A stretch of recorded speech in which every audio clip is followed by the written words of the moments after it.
اللہ وعلی آلک و اصحابک یا حبیب اللہ، الصلاۃ والسلام علیک یا نبی اللہ وعلی آلک و اصحابک یا نور اللہ۔ ناظرین، ایک بار پھر سلسلہ لے کر حاضر ہوئے ہیں، یہ شان ہے ان کے غلاموں کی۔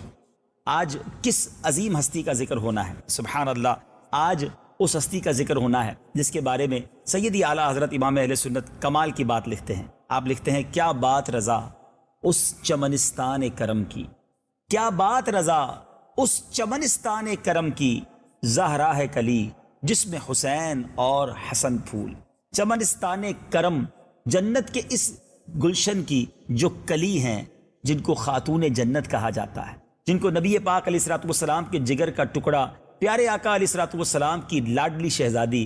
جی ہاں، آج بات ہوگی ہم سب کے لیے ایک بڑی ہی محترم شخصیت، خاتون جنت بی بی فاطمہ رضی اللہ تعالی عنہا کی۔ سبحان اللہ، ایک ایسی شخصیت جن کے بارے میں جب بھی سنا ایمان تازہ ہو جاتا ہے۔ سخاوت ہو، حیا ہو، خوف خدا ہو، عبادات ہو، صبر ہو، نبی پاک سے محبت ہو، وہ کون سا عنصر ہے، وہ کون سی خوبی ہے جو خاتون جنت رضی اللہ تعالی عنہا میں نہ ہو؟ اور کیسے نہ ہو؟ نبی پاک کا خون ہے، میرے آقا خود فرماتے ہیں فاطمہ مجھ سے ہیں۔ نبی پاک کہیں یہ میرے جگر کا ٹکڑا ہے، جو فاطمہ کو ناراض کرے گویا اس نے مجھے ناراض کیا۔ اس طرح کی احادیث اور اس طرح کے مضامین ملتے ہیں کہ نبی پاک کس قدر بی بی فاطمہ رضی اللہ تعالی عنہا سے پیار کرتے۔ بڑی خوبصورت حدیث آپ کے فضائل میں ملتی ہے۔ حضرت حذیفہ بن یمان رضی اللہ تعالیٰ عنہ فرماتے ہیں کہ میں نے اپنی والدہ ماجدہ سے عرض کی کہ آپ مجھے اجازت عطا فرمائیں کہ میں آقا علیہ الصلوۃ والسلام کی خدمت میں جاؤں اور نماز مغرب ادا کروں، اور عرض کروں کہ وہ آپ علیہ الصلوۃ والسلام کے لیے دعائے مغفرت فرمائیں۔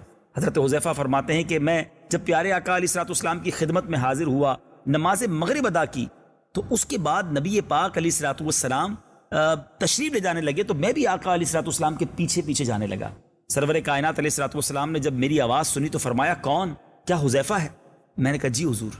فرمایا تمہاری کیا حاجت ہے؟ اور خود ہی بھی فرما دیا کہ اللہ تمہاری اور تمہاری ماں کی مغفرت فرمائے۔ اس سے پہلے کہ حضرت حذیفہ کچھ فرماتے، نبی پاک نے گویا غیب کی خبر دیتے ہوئے جان لیا کہ ان کے دل میں کیا ہے، ان کے لیے بھی دعائیں مغفرت کر دی، ان کی والدہ کے لیے بھی فرما دی۔ اس کے بعد فرمایا، یہ ایک فرشتہ ہے جو اس رات سے پہلے کبھی زمین پر نہیں اترا، اس نے اپنے رب عز و جل سے اجازت مانگی ہے کہ مجھے سلام کرے اور مجھے بشارت دے کہ حضرت فاطمہ جنتی عورتوں کی سردار ہیں اور حسن و حسین جنتی نوجوانوں کے سردار ہیں۔ سبحان اللہ، کیا بات ہے بی بی فاطمہ رضی اللہ تعالی عنہا کی کہ آپ جنتی عورتوں کی سردار ہیں۔ اب آئیے بی بی فاطمہ رضی اللہ تعالی عنہا کا کچھ تعارف بھی سن لیتے ہیں تاکہ مزید ہمارا ایمان جو ہے وہ تازہ ہو جائے۔ میرے میٹھے اسلامی بھائیوں، خاتون جنت رضی اللہ تعالی عنہا، آپ پیارے آقا کی سب سے چھوٹی مگر سب سے پیاری اور لاڈلی شہزادی ہیں۔ آپ رضی اللہ تعالیٰ عنہ کا نام فاطمہ اور لقب زہرا اور بطول ہے۔ امام عبد الرحمن بن علی جوزی رحمۃ اللہ تعالی علیہ فرماتے ہیں کہ اعلان نبوت سے 5 سال قبل حضرت سیدتنا فاطمہ رضی اللہ تعالی عنہا کی پیدائش ہوئی۔ سبحان اللہ، آپ کے القابات کتنے ہیں! کسی شخصیت کو پہچاننا ہونا تو اس کے القابات دیکھ کر پتہ چلتا ہے کہ کتنا بڑا مرتبہ ہے۔ اور آپ کے القابات تو گویا صحابہ کرام میں زبان زد عام تھے، سب کی زبانوں پر یہ القابات موجود تھے۔ آپ کے مشہور القابات میں ام السادات، مخدومہ کائنات، دختر مصطفیٰ، بانو مرتضیٰ، سردار خواتین جہاں و جنا، حضرت سیدہ طیبہ طاہرہ فاطمہ زہرا بطول ذاکیہ راضیہ مرضیہ عابدہ زاہدہ محدثہ مبارکہ زکیہ سیدۃ النساء خیر النساء خاتون جنت، اور سبحان اللہ ام الحاد ام الحسنین وغیرہ ہیں۔ کتنے القابات ہیں، سبحان اللہ۔ اور میرے میٹھے اسلامی بھائیوں، آپ کا جو نام فاطمہ ہے یہ کیوں رکھا گیا، اس کی وجہ تسمیہ کیا ہے؟ سبحان اللہ، نبی پاک علیہ الصلوۃ والسلام کا فرمان ہے کہ میری بیٹی کا نام فاطمہ اس لیے رکھا گیا کیونکہ اللہ عز و جل نے اس کو اور اس کے محبین کو دوزخ سے آزاد کیا ہے۔ سبحان اللہ، اللہ تعالی ہمیں ساری زندگی اہل بیت اطہار کا محبت کرنے والا، ان کے غلاموں میں ان کے گن گانے والا بنا دے۔ آپ کا ایک لقب زہرا بڑا مشہور ہے، آپ کو زہرا کہا جاتا ہے، اس کا مطلب ہے جنت کی کلی۔ اس کی وجہ بیان کرتے ہوئے شارح مشکات حکیم الامت حضرت مفتی احمد یار خان نعیمی رحمۃ اللہ تعالی علیہ فرماتے ہیں کہ اللہ تعالیٰ نے جناب فاطمہ اور آپ رضی اللہ تعالی عنہا کی اولاد اور آپ کے محبین کو دوزخ کی آگ سے دور کیا، اس لیے آپ کا نام فاطمہ ہوا۔ چونکہ آپ دنیا میں رہتے ہوئے بھی دنیا سے الگ تھی، اس لیے آپ کا بطول لقب ہوا۔ زہرا بمانے کلی، کہ آپ کلی تھیں جنت کی، حتیٰ کہ آپ کی کبھی ایسی کیفیت نہ ہوئی جس پہ جیسی خواتین پر دوچار ہوتی ہے، اور آپ کے جسم سے جنت کی خوشبو آتی تھی، نبی پاک اس خوشبو کو سونگھا کرتے تھے، اس لیے آپ رضی اللہ تعالیٰ عنہا کا لقب جو ہے وہ زہرا ہوا۔ سبحان اللہ، ایسی پاک و صاف، کبھی عورتوں کی جو مخصوص کیفیات ہوتی ہیں وہ کبھی آپ پر طاری نہ ہوئی۔ آپ کا جسم اطہر پاک و صاف جنت کی خوشبوؤں سے مہکا کرتا، اور میرے آقا اسے سونگا کرتے، تو وہ جنت کی کلی ہیں، میرے آقا کے جگر کا ٹکڑا ہیں۔ سبحان اللہ، نبی پاک علیہ الصلوۃ والسلام نے بی بی فاطمہ کے کتنے فضائل بیان کیے۔ یاد رہے، امتی اپنے آقا کی شان بیان کرے، یہ تو امتی پر حق ہے نبی پاک کا، مگر سرور کائنات علیہ الصلوۃ والسلام کسی کے فضائل بیان کریں، اس کی شان کا عالم کیا ہوگا۔ اسی لیے آج یہ شان ہے ان کے غلاموں کی، سلسلے میں شان خاتون جنت ہم بیان کر رہے ہیں۔ نبی پاک علیہ الصلوۃ والسلام نے فرمایا، بی بی فاطمہ سے فرمایا، تمہارے غضب سے غضب الہی ہوتا ہے، اور تمہاری رضا سے رضا الہی۔ ایک اور جگہ نبی پاک علیہ الصلوۃ والسلام فرماتے ہیں، فاطمہ میرے جسم کا ٹکڑا ہے، جو اسے ناگوار وہ مجھے ناگوار، جو اسے پسند وہ مجھے پسند۔ قیامت میں سوائے میرے نسب، میرے سبب اور میرے ازدواجی رشتوں کے تمام نسب منقطع یعنی ختم ہو جائیں گے۔ قیامت کے دن بھی نبی پاک کا یہ جو سلسلہ ہے، چاہے وہ نسب کا ہو، چاہے وہ ازدواج کا ہو، نبی پاک کا جو سبب ہو، یہ سب تو باقی رہیں گے، باقی رشتہ کسی کا باقی نہیں رہے گا۔ اور یہ شان ہے خاتون جنت رضی اللہ تعالی عنہا کی۔ اچھا، یہاں علماء کرام نے احادیث سے بی بی فاطمہ کے وہ فضائل بیان کیے ہیں جو کائنات میں کسی اور کو حاصل نہیں ہیں۔ ایک تو فضیلت یہ ہے کہ خاتون جنت نبی پاک کی پیاری سی بیٹی ہیں، پیارے آقا بہت چاہتے۔ دوسری بات کہ نبی پاک علیہ الصلوۃ والسلام کی شکل و شباہت، پیارے آقا کی گویا چلتی پھرتی تصویر ہیں آپ، یعنی آپ کا دیدار ایسا تھا جیسے گویا نبی پاک کو اگر کسی نے تصویر دیکھنا ہو تو خاتون جنت نبی پاک سے دنیا میں، کہا جاتا ہے پوری کائنات میں، پیارے آقا سے شکل و صورت میں اور نبی پاک سے چال ڈھال میں، انداز میں، گفتگو میں، چلنے میں، پیارے آقا سے سب سے زیادہ اگر کسی کو مشابہت تھی وہ بی بی فاطمہ خاتون جنت رضی اللہ تعالی عنہا ہے۔ سبحان اللہ، سبحان اللہ۔ اب میں دو واقعات، چونکہ وقت مختصر ہے، کیا شاندار سیرت ہے خاتون جنت کی۔ ایک واقعے میں تو آپ کا صبر ہمیں سیکھنے کو ملے گا، اور دوسرے واقعے میں آپ کی نبی پاک علیہ الصلوۃ والسلام سے محبت سیکھنے کو ملے گی۔ خاتون جنت رضی اللہ تعالی عنہا اپنے گھر کے کام کاج خود کیا کرتی، اور اس کام کاج کرنے کی وجہ سے ہاتھوں پر چھالے پڑ جاتے، آپ پانی کی مشکیں اٹھا کر لاتی تو جسم پر بھی نشان پڑ جاتے۔ تو ایک بار مولا علی کرم اللہ تعالی وجہ الکریم نے بی بی فاطمہ سے کہا کہ اے فاطمہ، تمہارے بابا جان کے پاس کچھ غلام آئے ہیں، کنیزیں آئی ہیں، تم بھی اپنے لیے ایک دو غلام مانگ لو، کنیز لے آؤ، تاکہ گھر کے کام کاج میں آسانی ہو جائے۔ خاتون جنت بی بی فاطمہ رضی اللہ تعالی عنہا نبی پاک علیہ الصلوۃ والسلام کی بارگاہ میں حاضر ہوئیں، دیکھا کہ پیارے آقا علیہ الصلوۃ والسلام کے ساتھ کچھ صحابہ کرام موجود ہیں، آپ واپس تشریف لے آئیں۔ نبی پاک علیہ الصلوۃ والسلام کو معلوم ہو گیا کہ بی بی فاطمہ تشریف لائی تھیں، نبی پاک خود تشریف لے گئے خاتون جنت رضی اللہ تعالی عنہا کے یہاں۔ باپ بیٹی میں پیار سیکھنا ہو، باپ بیٹی کا کیسا کنیکشن ہونا چاہیے، پیارے آقا علیہ الصلوۃ والسلام اور خاتون جنت بی بی فاطمہ رضی اللہ تعالی عنہا کے درمیان کیا کنیکشن تھا، وہ ضرور سیکھیے۔ کیا ہوتا تھا جب نبی پاک علیہ الصلوۃ والسلام بی بی فاطمہ کے پاس جاتے، خاتون جنت کھڑی ہو جاتی، استقبال کرتی، اپنے بابا جان کا ہاتھ چومتی، تعظیم کے ساتھ اپنی جگہ پر بٹھاتی، اور جب خاتون جنت نبی پاک علیہ الصلوۃ والسلام کے پاس جاتی، پیارے آقا کھڑے ہو جاتے، اپنی شہزادی کا ماتھا چومتے، کبھی ہاتھ چومتے اور انہیں اپنی جگہ بٹھاتے۔ اے میرے میٹھے اسلامی بھائی، یہ انداز باپ اور بیٹی کا کیا ہمارے گھروں میں ہے؟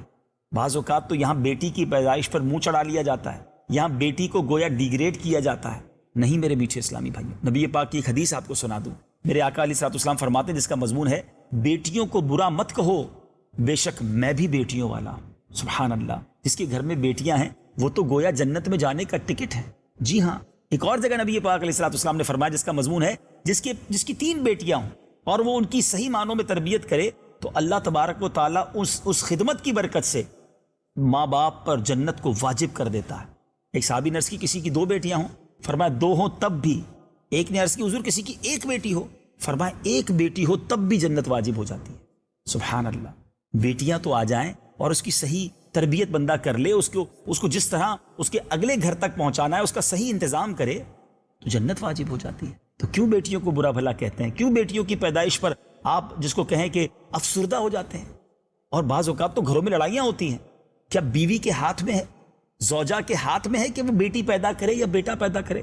وہ کیسے گھر والے ہیں جو بیچاری ایک عورت کو تانے دیتے ہیں کہ تمہارے یہاں بیٹا پیدا نہیں ہوتا؟ نہیں میرے میٹھے اسلامی بھائیوں، بلکہ اگر میری بات غور سے آپ سن رہے ہو، جن کے پاس بیٹیاں ہیں نا، شاید وہ میری بات اور اچھے انداز سے سمجھیں گے. باپ سے جتنا پیار بیٹی کرتی ہے نا، شاید کبھی کبھی بیٹا بھی وہ پیار نہیں کرتا. بیٹیاں تو غم گسار ہوتی ہیں، دل کی راحت ہوتی ہیں. پیار دیجیے، ان کی خدمت کیجیے، ان کو اچھے طریقے سے ان کی پرورش کیجیے. ہمیں نہیں معلوم جو مجھے اور آپ کو رزق مل رہا ہے، کیا پتہ ان بیٹیوں کی برکت سے مل رہا. بہرحال بات کر رہے تھے ہم خاتون جنت کی. میرے آقا علیہ الصلوۃ والسلام کا کیا انداز، اپنی بیٹی سے کیا پیار بھرا انداز ہے. مگر اب ذرا بڑا ٹرننگ پوائنٹ ہے میرے اس بیان کا. بیٹی کو پرابلم ہے، ہاتھ میں چھالے پڑ رہے ہیں، جسم پر نشانات پڑ رہے ہیں، اور نبی پاک سے خادم مانگنے آئی ہیں. پیارے آقا جب واپس تشریف لائے نا، تو پیارے آقا علیہ الصلوۃ والسلام نے پوچھا، اے فاطمہ تم آئی تھی، کیا وجہ تھی؟ عرض کیا حضور وہ آپ کے پاس کچھ خادم آئے ہیں، کچھ کنیزیں آئی ہیں، اور میں کام کاج کرتی ہوں تو ہاتھ پر چھالے پڑ جاتے ہیں، جسم پر نشان پڑ جاتے ہیں. ذرا سوچئے میٹھے اسلامی بھائیوں، بہت اہم بات ہے.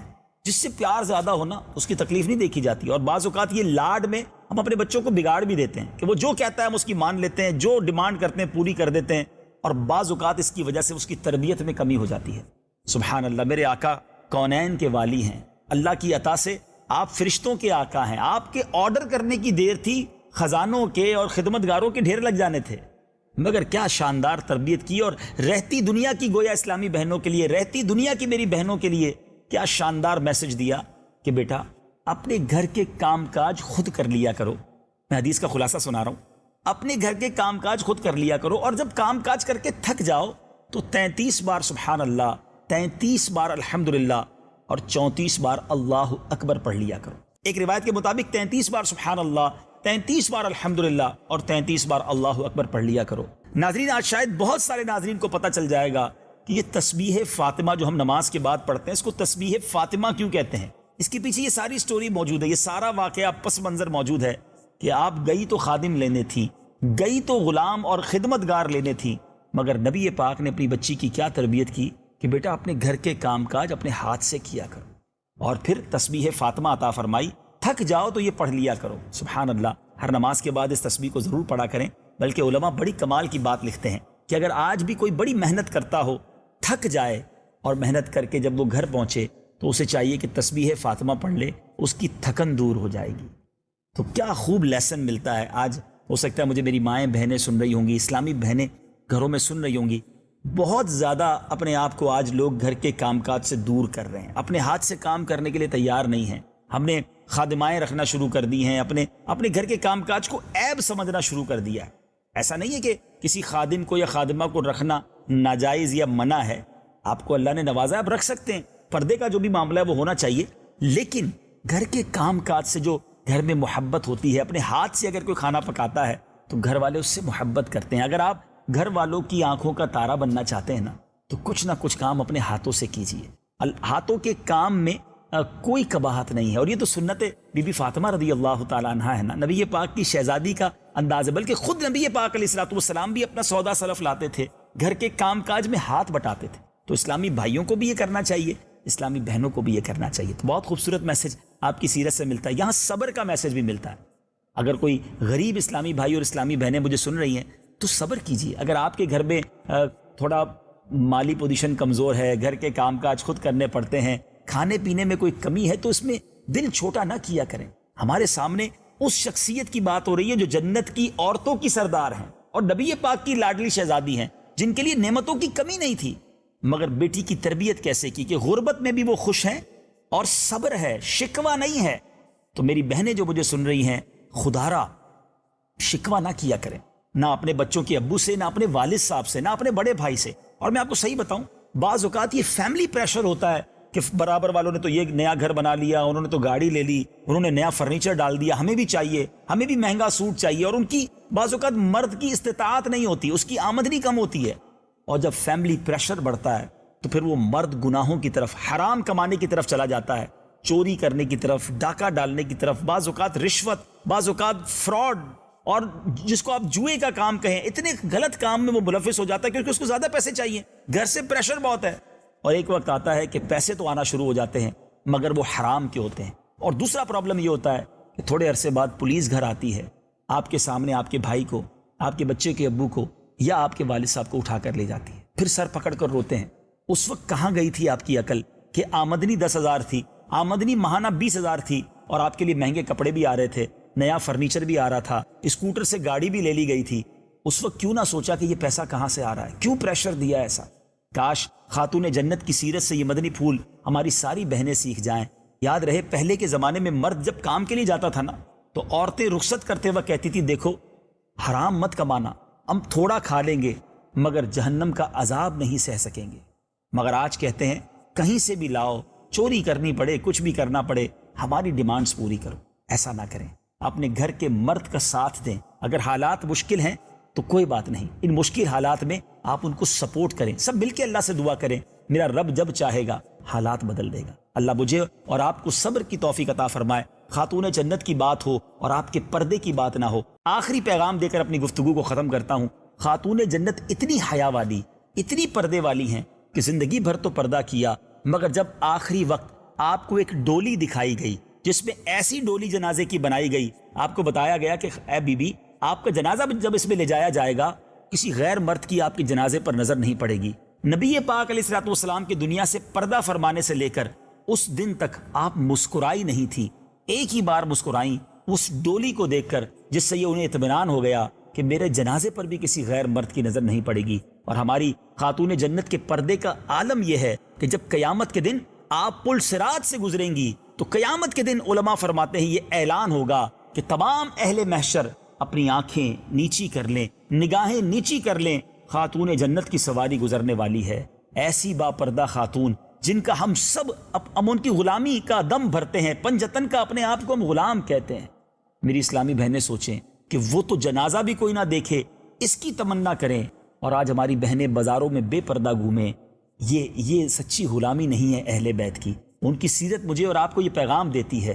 جو میرے بھائی مجھے سن رہے ہیں، اپنے گھر میں پردے کی ترکیب بنائیے، گھر والوں کو سمجھائیے بے پردگی گھر میں نہیں ہونی چاہیے. اور جو بہنیں مجھے سن رہی ہیں وہ خود سے یہ پلان کر لیں کہ انشاءاللہ آج کے بعد کبھی بے پردہ نہیں گھوم